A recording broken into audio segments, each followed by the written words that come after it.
Well, good evening, Pipe Pals. How are you tonight? It is one of those absolutely beautiful Goldilocks kind of days here in Chico. It's not too cold, it's not too hot, it's just right.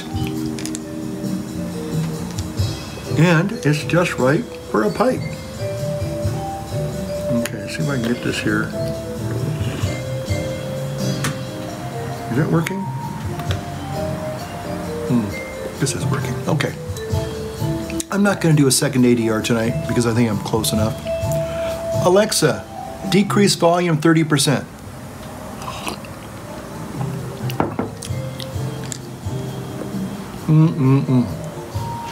Okay, so here we are. All right, so good evening to all of you. I hope I don't get a copyright strike. I don't know why I got a copyright strike on my last video. Anyway, but it doesn't seem to be a big difference unless somebody really wants to make an issue of it, but they just kind of let you know that you have some copyrighted material, and I think it comes from now the radio, and we've talked about that before. So, let's see what we got here. Ooh, way up close. Okay. All right. So I'm back with you tonight, and this is my third video in a week. Maybe I'm getting into a new routine here. I don't know. But I am going to tell you, I am enjoying this good old Presbyterian mixture. We'll get that up there close again. There we go. Frame it. That's it. Frame it and claim it. All right. Okay. So, enjoying some Presbyterian mixture, right? About 3 days ago, I kind of did a little spritz of distilled water to rehydrate it. It had been a little dry. And now it's back to its almost its original state of tenderness. And it's a very rich but English blend. In fact, it's a little reminiscent of Selim's Black, or Selim's Black in the red can. Yeah, it doesn't have. It almost is very similar to that. It's very similar to Selim's in the red, the Selim's Red, or maybe it was Selim's Green. No, I think it was Selim's Red. Selim's Red was the one I always had a little bit of a problem with. I mean, it was, okay, the first time I tried it, it was kind of ghastly, but there was something intriguing about it that I kind of like had to really warm up to. I would call it like a gaminess. I mean, it's not really like a meaty gaminess and like an, you know, game, or like say lamb or liver or something like that. But the principle, the thought is that yes, there was something really odd and kind of got your attention. Maybe not in the first few pipefuls in a positive way, but it intrigued you, sort of like me in my videos. So I guess that's probably a nice way to start this video, because I'm probably going to say some things that are going to be very pungent for some people. So, but we'll get to that in just a moment.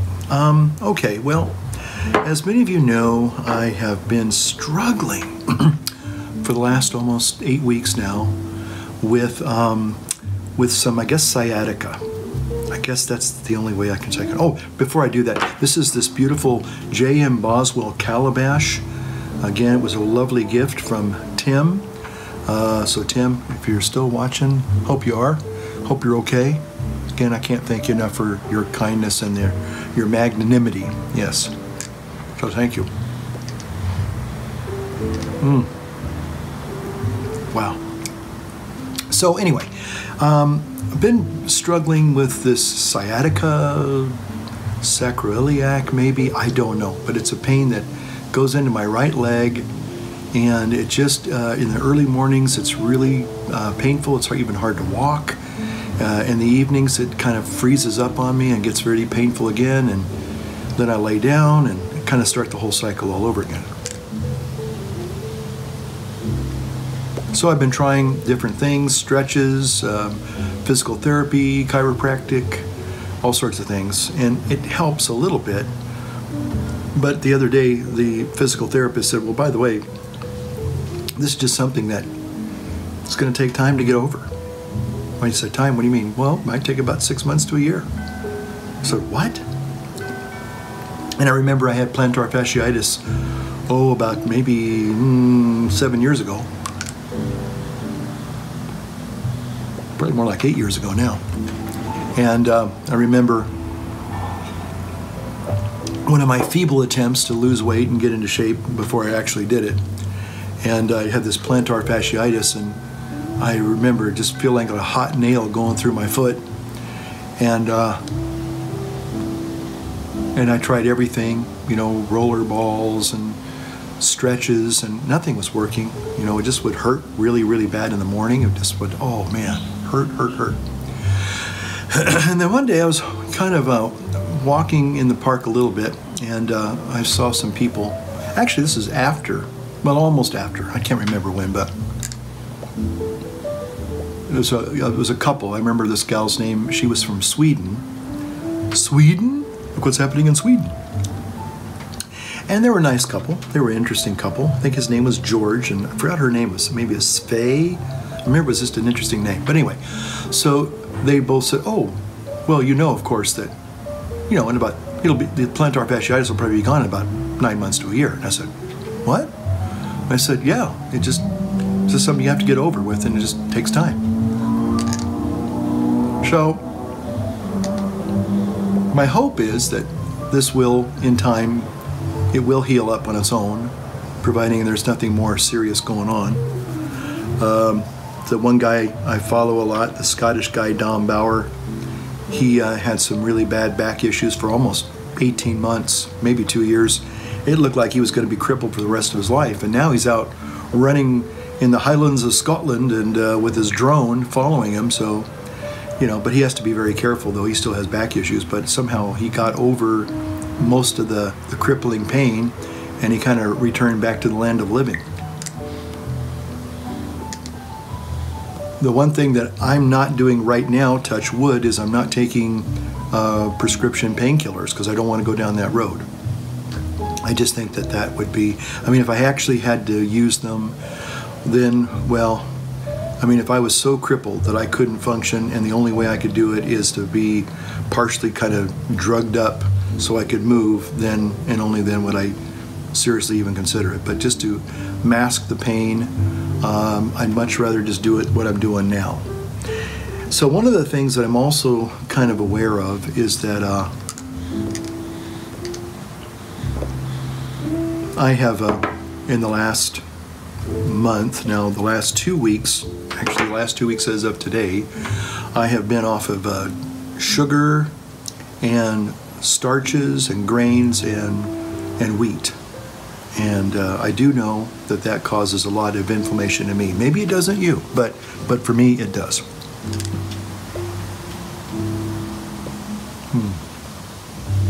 So anyway, wheat, sugar, and I kind of really got into that during Easter, kind of celebrating, and I know I just shouldn't be doing that. But one little bite for me is almost like a relapse, so I've got to be really careful. So, but I've put on about 20 pounds, actually 35, 40 pounds to be honest. Since I've been here, it kind of steadily keeps creeping up there. As you know from watching these videos, I've struggled on and off again. And unfortunately, when I stand on the scale, my BMI tells me I'm obese. I'm 30, I've been 30 plus. They say 30, anything 30 and over is obese.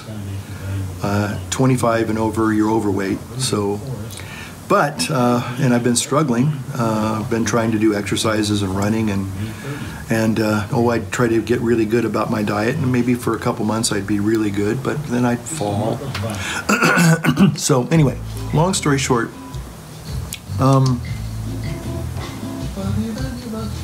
knowing that if I can lose 20 pounds and more, but the original, my first goal is to lose 20 pounds, and then from there we'll keep going. But I've never been able to actually get that first marker. I've gotten close a couple times, and then I give in to either a treat and I'm off to the races again. So anyway, so I decided, okay, I can't just be wishing to lose weight. I have to actually be working to lose weight. And that means that basically it's good old-fashioned direct fasting. Now I'm calling it that. I'm calling it direct fasting because basically all it is you just stop eating, period. Now I'm eating, well, I'm not eating, but I'm having, tonight I'm having some tobacco. And it kind of tastes pretty good. But yeah, fasting brings out the flavor of tobacco, by the way. Just saying. And I have some coffee here at my elbow. And so, but basically I started on Sunday night, tonight's Thursday night, a direct fast. Just cold turkey, said, okay, I'm not going to eat anything until I lose at least 20 pounds, until I get under 200 pounds. So starting at about 218, 220, give or take a pound or two, I've noticed that I am down now to about 209. So I've lost about 10 pounds. And the nice thing tonight, this is like the first time in maybe a year at least, maybe more, that the BMI is under 30. Now that's amazing. Now it's been hovering at 30, 31, even when I've tried to, do the exercise and lose weight. So anyway, so I stopped eating on Sunday night, today's Thursday night, and I don't have any hunger pangs. In fact, I have to be honest and say that, and I hope this doesn't alarm anybody, but I haven't really had that many real hunger pangs all week long. I've had a few moments where, yeah, I could have eaten something. It would have been nice. I would have enjoyed it. Certainly I could have done it. But mostly the hunger pains kind of just come and go very easily. Now I have also been doing, up until recently, last 2 weeks, before I started this, 1 day a meal. And so I've been doing that. So just one meal a night. Basically, I had a big bowl of steamed vegetables, a big salad, and maybe a piece of meat, or sometimes a little bit more than that. So that was probably close to 15,000 calories, if I'm honest, maybe a little bit more, 17,000. But I don't need that much. In fact, I did a basal metabolic calculation about a year or so ago, and it said my basal metabolic rate was like 1,000, maybe 1,100 calories a day. That's all I should eat, because that's all my body was kind of burning. So I'm not eating a lot, I'm not burning a lot, especially now I'm not really exercising because I can't walk that far. So I'm having a little bit of a difficulty in trying to keep the weight off, even if I wanted to eat a little bit more. So my goal is simply just to get under 200, and then we'll kind of go from there. But I haven't been under 200 in probably over a year. So at 209 tonight, see where we are tomorrow. And as long as I kind of keep going, there was a report of this guy in Scotland back in the 1960s, I think it was. He was either over 300 pounds or he's over 400 pounds. And he went on basically a water, but he was able to have coffee and tea and vitamin supplements. And he went like 13 months, and he went down from either 304, 308, or 408, I can't remember, one of those two, back down, but he actually got down to 186 pounds. So I'll put that little, maybe I'll throw that blurb up here now. But he was a guy from Scotland, don't you know? And maybe he was also smoking some Presbyterian mixture there. Who knows, lads and lassies. So anyway, I was pretty excited about that. And I said, and there's been a couple other people I've seen on the internet, and Dr. Jason Fung talks about therapeutic fasting. And it's hard. To be honest, I mean, I've done it before, and I'm doing it again. But I guess I have to really be motivated by something. A lot of times pain seems to be a good motivator for me, because I know that if I drop under the obesity mark and I drop under the heavy weight mark, that's going to take 20 and 30 pounds off of my hips, you know, my body that's carrying all that extra weight. And I know that that's going to have a positive impact on my leg and on my hip and on my back. So, you know, some people may be a little alarmed at what I'm saying tonight, thinking, oh, you shouldn't do that, that's bad for you. And, well, it's bad for me carrying the extra weight, obviously, for me. I was at 270, you know, 5 years ago, and thanks be to God I'm not 270 now, but still, for me, being over 200 pounds is clearly still overweight for me. I can't carry that. And it has a negative effect on my body. I just have to accept that. I may not like it. I mean, it's not pleasurable. This isn't fun. But in some ways, it's kind of when you're going through a long period of fasting and you're doing either really strong intermittent fasting, like I did originally to lose a lot of the weight. I did 3 and 4 36-hour fasts a week for about maybe 2-3 months. And that's what really burned off a lot of that extra weight. That's what got me down from, say, maybe 210 all the way down to like 174. So, and plus I was working out, and I was running, and I was walking every day, twice a day. So once I think I can get some mobility back in my leg and my hip, and I can start, you know, walking, I can start at least going for some nice walks in the morning or the evening or both. But I think I've learned my lesson, you know, that I can't carry the weight I once carried. My body probably was just adjusting to that new weight, and unfortunately when I put on those pounds rather quickly, I think it said, hey, what is this? We can't carry this anymore. So I've got to listen. I've got to listen to my body, and I have to do what I have to do in order to kind of, you know, turn the clock back a bit so I can kind of get under that extra weight that I'm carrying, because I am carrying way too much right now, and I think that's part of the reason why my back's and my leg is really, really kind of inflamed right now. So that's what I'm doing. I call it direct fasting. I am hoping to you know, keep this going at least until Sunday. That'll be 7 days. See how I feel on Sunday. Actually be 8 days on Sunday, from Sunday to Sunday. That's say about 8 days, 7+ days. So anyway, and see where I'm at. If I can kind of extend it another 4 or 5 days, another 7 weeks. That's 7 weeks. Another week. I'll keep. I'm kind of doing a day at a time. So. But my goal is not to, well, I'm going to fast for 2 weeks straight. You know, that's not my goal. My goal is to get under 200 pounds. And so, you know, if I'm at 209 tonight, and maybe by, you know, next Thursday I might be close to 200. Maybe I'll be, you know, who knows.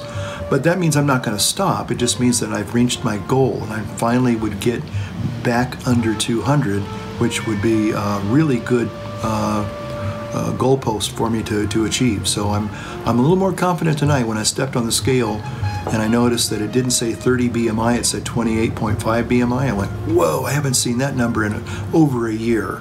So according to the scale, I'm not obese tonight. I can honestly say I'm not obese now. I'm still overweight, but I'm not obese. So I'm kind of stoked about that. So, and I hope you will join me in kind of a little celebration here, especially with a nice pipe. Some delicious pipe tobacco, some cool jazz, and a nice cup of coffee at my elbow.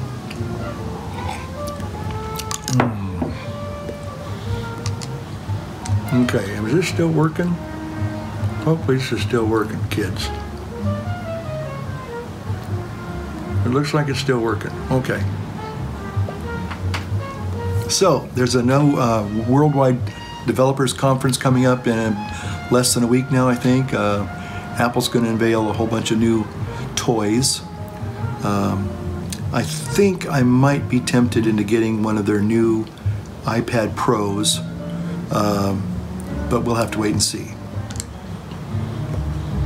I really like the iPad Pro. does a lot of things, and supposedly this is a very interesting thing. I want to talk about this just for a moment, those of you who are into tech stuff.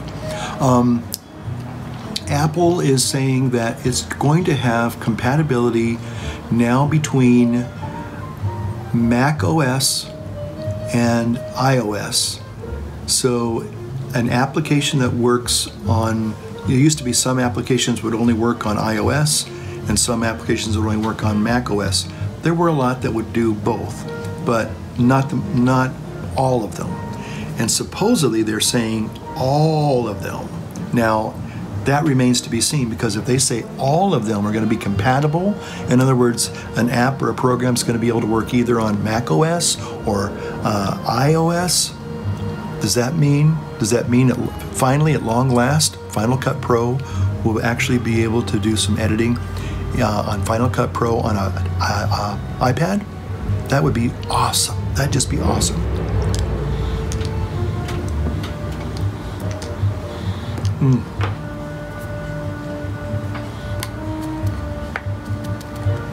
I can tell I'm fasting because this is going by really quick. This might be a two-pipe video, folks. Although this is a rather large bowl, so I'm still doing okay. Again, thanks to Tim. Well, okay, let me get on to the really controversial thing I'm going to say tonight.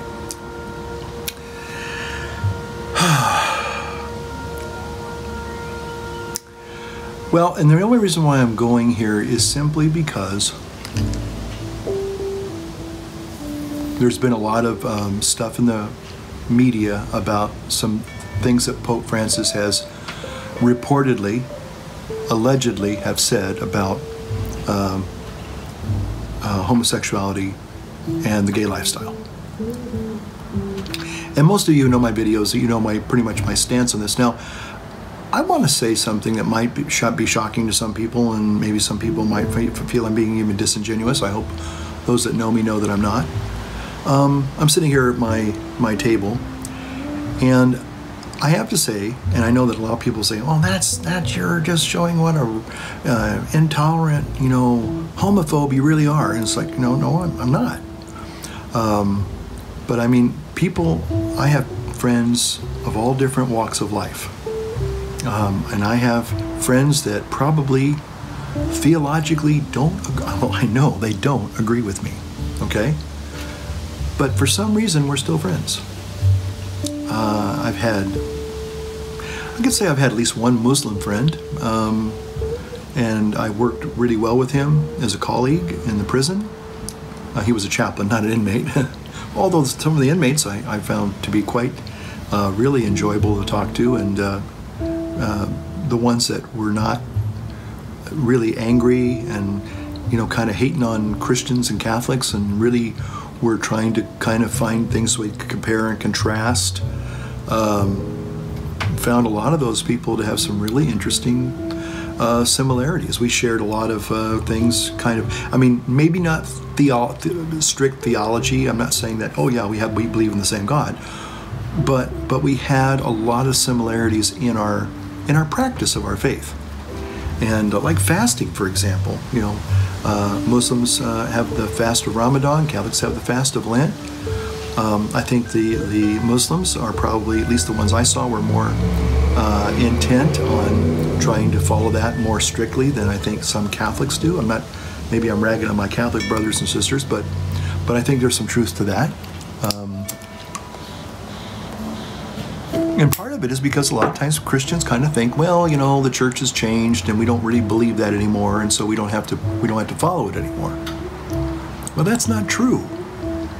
That's not true. I mean, and that's not me saying it. That's God saying that through His Word, through His church.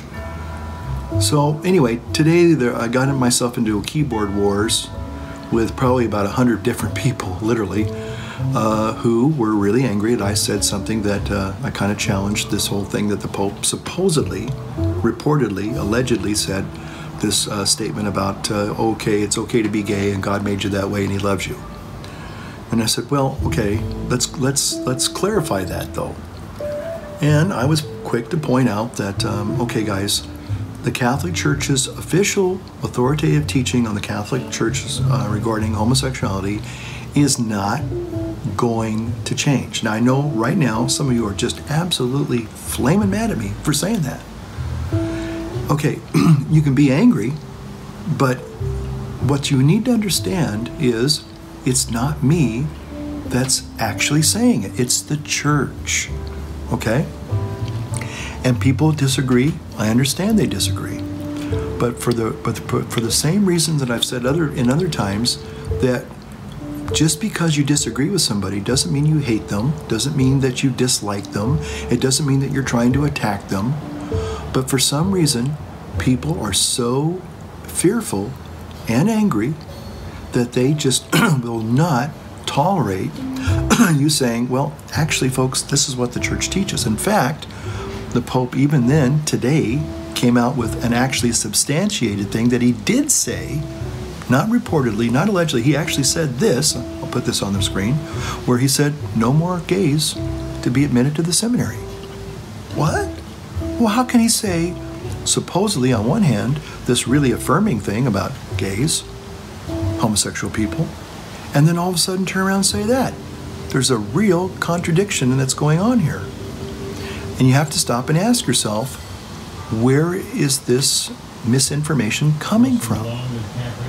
That's another thing that has to be addressed, is there's probably a lot of spinning and misinformation that's going around.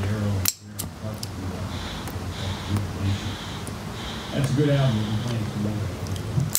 The thing that I guess I said that really upset people was that I said, unfortunately, this is not going to change the teaching of the Catholic Church or its practices. In other words, there's not going to be any same-sex unions in the Catholic Church. Okay, so that's what people really, that was the hot button thing that I said that got everybody.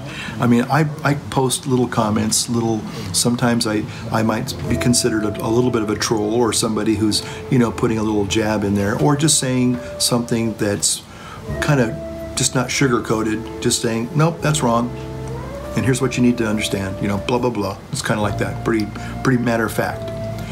A few people may respond, they might thumbs down me, or they might come back, and like I had tonight about 5 or 6 people, well, you don't speak for God, you know, and they were just really angry. And I actually, when I replied back to them, go, you're right, I don't speak for God. But God speaks through his church in the scriptures, and this is what they say. It's not me. So the thing was that just a lot of people got really angry. I understand people have feelings. But, you know, again, I have people who think that the Catholic Church is the whore of Babylon. They think the Catholic Church is the great Satan. They think all priests are pedophiles. And if I worried about what those people thought or felt or believed, I guess I'd be pretty upset. But you know what? It doesn't bother me. I don't even think about it. I mean, the only thing I'm cognizant of is that, yeah, there are people that hold those opinions. You know, God bless them. It doesn't have a whole lot to do with me, because I'm not any of those things. I don't belong to the whore of Babylon. I'm not a pedophile. You know, those are things that just don't have anything to do with me. And so people can have differing opinions, and even they can be pretty vicious and horrible and angry and ugly. And oh well, you know, that's your belief. Fine. But for some reason, it seems like, and again, we've been down this road many a time, where, you know, again, it's the idea that a person has a different opinion, and for some reason, you can't have differing opinions anymore, because those opinions are threatening, they're upsetting, and I just think that, you know, you can have people that disagree on things and still be friends and even friendly. And I can honestly tell you, I don't hate anybody. I don't hate anybody of a different religion. I don't hate anybody of a different orientation. I don't hate people that are politically different from me. You know, now I might feel like I need to be careful because you're upset, and I don't know if I'm going to be able to really reach across and, you know, have a positive response with you. But if you're willing to say, well, you know, I disagree with you and here's why, hey, okay, no problem. But again, the bottom line I'm trying to make here, as I've tried to make in so many of these videos, is that it's not necessarily me. Like this one guy goes, you know, you're not God, you don't speak for God. And I said, no, you're right, I don't. Again, your argument is not with me. It's with the church. It's with the scriptures. And so, you know, that's something that you have to, now again, I'm calling attention to it. And a lot of other people are saying, hey, wait a minute, folks. Wait a minute. You know, this isn't what you think it is. You know, because and here's the thing. Here's the thing I want to say. A lot of people, you know, hear that. Now again, am I saying that God doesn't love gay people? No, I'm not saying that at all. But again, God always in love. See, love is based on truth. And also a decision that we have to make. Do we want to please God or do we want to please ourselves? Now, again, some people might think that's a little harsh to put it that way, but that's kind of what it boils down to. You know, okay? And again, if you have a lifestyle that is what you're comfortable with, you know, and you're happy what you're doing, you know, who am I to tell you you can't do that? I'm not here to say that. But if you were to come to me, say as a priest and a clergyman, minister, and say, we want to get married, I'd have to unfortunately tell you, I'm sorry, but we don't recognize same-sex unions or marriage. Sorry. And you could say, oh, you're a bigot and you're a hateful homophobe. And no, that's what the church teaches. I have to abide by that. And I won't go into all of the theological underpinnings of why I think that's right. But you know what? If you choose that that's not your cup of tea, that's fine. But I'm not here to try to like quote unquote take your rights away, you know, or tell you you can't be married anymore, or tell you that you have to, you know, cease and desist and you got to go back in a closet. No, not saying that at all. I am saying that, you know, according to what I believe and what the church teaches, these things are irreconcilable. Okay. Now, can a gay person, and it's like I think that's what Pope Francis is trying to say, can they find God? Yes, they can. But like all repentant sinners, they're going to have to make some choices about the things in their life, and that's not for me to judge or decide. That's between them and God. And that's basically all I'm trying to say. But, you know, again, it's not realistic for people to think that the Pope is going to somehow change the teachings, the moral teachings of the Catholic Church. Again, and I hope I don't sound like I'm being disrespectful, but the Pope doesn't have the authority to change that type of a moral teaching. I think you would have to have an ecumenical council in order to really even talk about that. Again, some people think that the Pope is like a president. Of course, look at Donald Trump. Look at how many executive orders he tried to do to change things and it got shot down. Why? Because he doesn't make laws. Congress makes laws, right? We have 3 branches of government, okay? Well, the church doesn't really have branches of government per se, and the Pope is the one who can, who is the, you know, he's the custodian of the church's teachings. He's not the author of them. He's not the arbitrator of them. He's not kind of like a one-man Supreme Court. It doesn't work that way. Even when he tried to recently kind of find a way to get around saying divorced and remarried people can go to communion, even that, he couldn't really change that, and he knows that he doesn't have the authority to do that.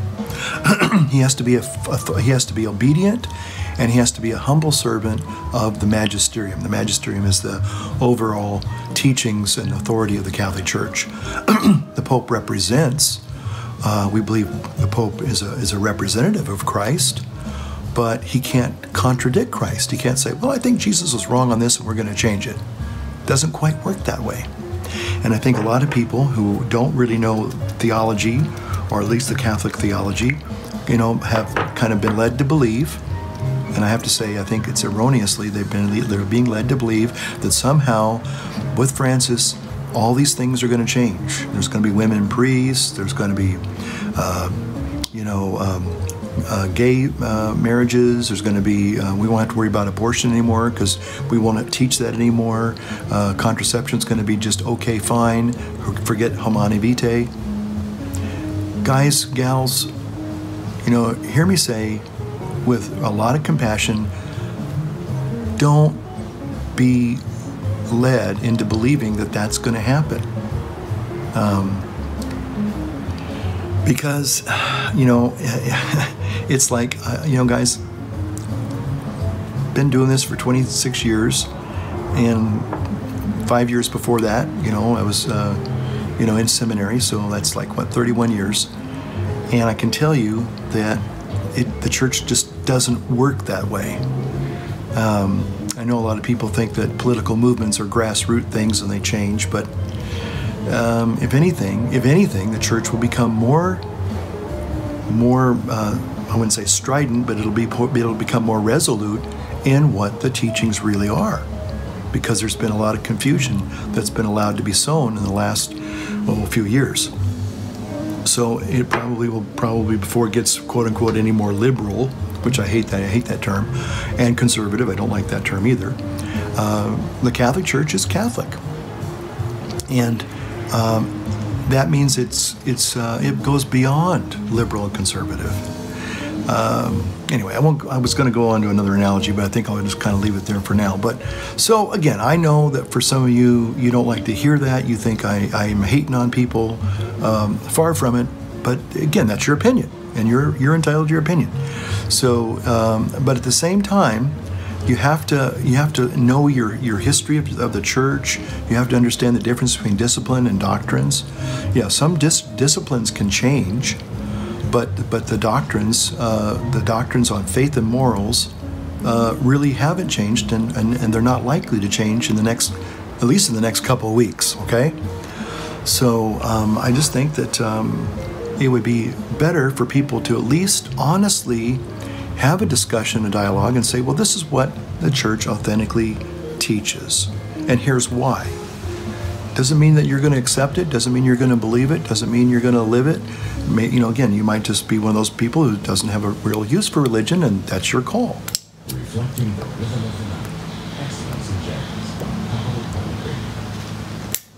But I don't know how you can say it any more compassionately without compromising the integrity of what the church authentically teaches. And that's all I've tried to do. Again, like I said, if I was sitting here at my table and it was Thanksgiving or a Christmas dinner, and some of my friends that are gay came in, I wouldn't think twice about it. I'd ask them how they're doing and ask them what they would like, dark meat or light meat, or you want a drink, or I wouldn't, it's not an issue. Now, if they came to me in a spiritual context, and they say, well, what does the church really teach about my lifestyle?